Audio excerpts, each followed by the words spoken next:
Hello student, তোমরা যারা ক্যালকাটা ইউনিভার্সিটির আন্ডারে প্রথম সেমিস্টারের ছাত্রছাত্রী আছো এবং তোমাদের রাষ্ট্রবিজ্ঞান সাবজেক্টটা মাইনর ওয়ান পেপার হিসাবে আছে, অর্থাৎ তোমাদের অন্য কোনো একটা সাবজেক্টে অনার্স আছে কিন্তু রাষ্ট্রবিজ্ঞান সাবজেক্টটা মাইনর ওয়ান পেপার হিসাবে আছে, তোমাদের জন্য আজকের ক্লাসটা মোস্ট ইম্পর্টেন্ট।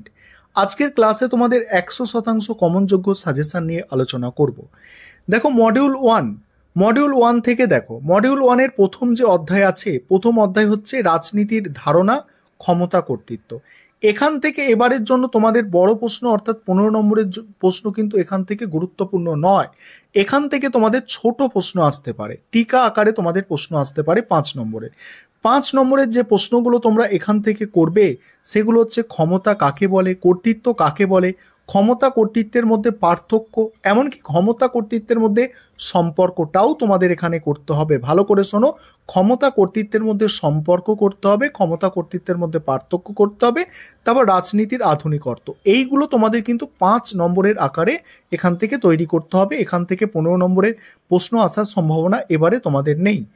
এবারে যাচ্ছি 2 নম্বর যে অধ্যায়টা তোমাদের আছে, যেটা হচ্ছে রাষ্ট্র জাতি সার্বভৌমত্ব। এটা তোমাদের স্টার দেওয়া আছে, এটা স্টার দেওয়া অধ্যায়, অর্থাৎ এখান থেকে তোমাদের এবারে 15 নম্বরের প্রশ্ন আসবেই, কারণ এখান থেকে তোমাদের 15 নম্বরের প্রশ্ন এবারের জন্য গুরুত্বপূর্ণ। এখান থেকে 15 নম্বরে করবে জাতি রাষ্ট্রের পার্থক্য, এটা করবে, এবং এখানে সার্বভৌমিকতা সম্পর্কে একত্ববাদী তত্ত্ব বা অস্টিনের মতবাদ, আরেকটা হচ্ছে সার্বভৌমিকতা সম্পর্কে বহুত্ববাদী তত্ত্ব, এটা করতে হবে।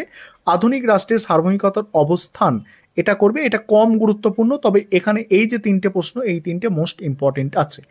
এবারে এখান থেকে টিকা অর্থাৎ 5 নম্বরের আকারে করতে হবে জাতির ধারণা এবং একত্ববাদী তত্ত্বটা 5 নম্বরের একটু ছোট আকারে করে রাখবে। 3 নম্বর অধ্যায় হচ্ছে আইন, স্বাধীনতা, সাম্য এবং তার পারস্পরিক সম্পর্ক। এখান থেকে যে প্রশ্নগুলো করবে, এখান থেকে আমি 15 নম্বরের প্রশ্ন তোমাদের দুটো দিয়েছি, অর্থাৎ আইন কাকে বলে, আইনের উৎসগুলি লেখো, আর হচ্ছে স্বাধীনতা ও সাম্যের সম্পর্ক লেখো।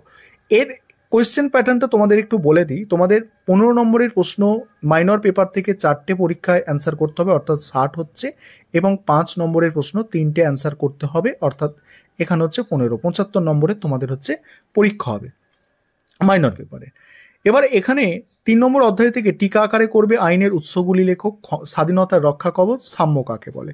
ঠিক আছে, এইগুলো তোমরা টিকা আকারে 5 নম্বরের জন্য করবে। এবার মডিউল 2টা আলোচনা করব, তার আগে আরেকটা বিষয় বলে নিই। তোমাদের এই পেপারের ওপর স্টাডি মেটেরিয়াল তৈরি করা হয়েছে। তোমরা যদি কেউ স্টাডি মেটেরিয়াল পারচেস করতে চাও, নিচে স্ক্রিনে দেওয়া নম্বরে যোগাযোগ করে স্টাডি মেটেরিয়ালটা পারচেস করে নিতে পারো। তারপরে দেখো, এবারে তোমাদের মডিউল 2 4 নম্বর অধ্যায় থেকে শুরু হচ্ছে। এখান থেকে যেটা করতে হবে, তোমাদের প্রথম প্রশ্ন আছে ন্যায় বিচার সম্পর্কে রলসের তত্ত্বটি লেখো। এটা গতবারে পরীক্ষায় এসে গিয়েছে, তবে আবারও তোমরা করবে, কারণ এই প্রশ্নটা খুবই গুরুত্বপূর্ণ। ঘুরিয়ে ফিরিয়ে কিন্তু আবার এই প্রশ্নটা তোমাদের দিতে পারে। তারপরে স্বাধীনতা সম্পর্কে জন স্টুয়ার্ট মিলের ধারণা, এটা করবে। তবে এখানে সবথেকে গুরুত্বপূর্ণ প্রশ্ন যেটা আছে, এইটা হচ্ছে তোমাদের সবথেকে গুরুত্বপূর্ণ, অধিকারের সংজ্ঞা এবং অধিকার সম্পর্কে বিভিন্ন তত্ত্ব। এই প্রশ্নটা হচ্ছে তোমাদের জন্য এখানে সবথেকে গুরুত্বপূর্ণ প্রশ্ন। ঠিক আছে, টিকা আকারে যেগুলো করবে, স্বাধীনতার ধারণা, রলসের ন্যায় তত্ত্ব টিকা আকারে করতে হবে। তারপরের অধ্যায় দেখো গণতন্ত্র যেটা আছে, গণতন্ত্র চ্যাপ্টারের উপরে এখানে করতে হবে ডেভিড হেল্টের গণতন্ত্রের শ্রেণীবিভাগ, খুব ভালো করে করতে হবে 15 নম্বরের জন্য এটা।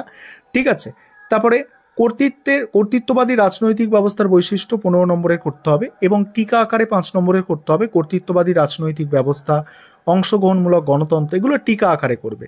এবারে পরের যেটা দেখো, রাজনৈতিক বাধ্যবাধকতা ও নাগরিকতা, এই চ্যাপ্টার। এখান থেকে একটা আমি বড় প্রশ্ন 15 নম্বরে রেখেছি, রাজনৈতিক বাধ্যবাধকতার ধারণা আলোচনা করো। এটা 15 নম্বরে তোমাদের তৈরি করতে হবে। টিকা আকারে করবে নাগরিকতা অর্জনের উপায়, প্রতিরোধের অধিকার, রাজনৈতিক বাধ্যবাধকতার ধারণা। এবার তোমরা যারা ইংলিশ ভার্সান আছো, তোমরা সাজেশনটা দেখে নাও। আর আমাদের ইংলিশ ভার্সানেও কিন্তু স্টাডি মেটেরিয়াল তৈরি আছে, তোমরা চাইলে ইংলিশ ভার্সানেও স্টাডি মেটেরিয়াল পারচেস করে নিতে পারো। দেখো সম্পূর্ণ সাজেশনটা তোমরা দেখে নাও, আমি স্ক্রল করে যাচ্ছি, তোমরা সম্পূর্ণ সাজেশন দেখো। এটা সম্পূর্ণ সাজেশনটা তোমরা দেখে নাও, আমি স্ক্রল করে যাচ্ছি, দেখো সম্পূর্ণ সাজেশন দেখো।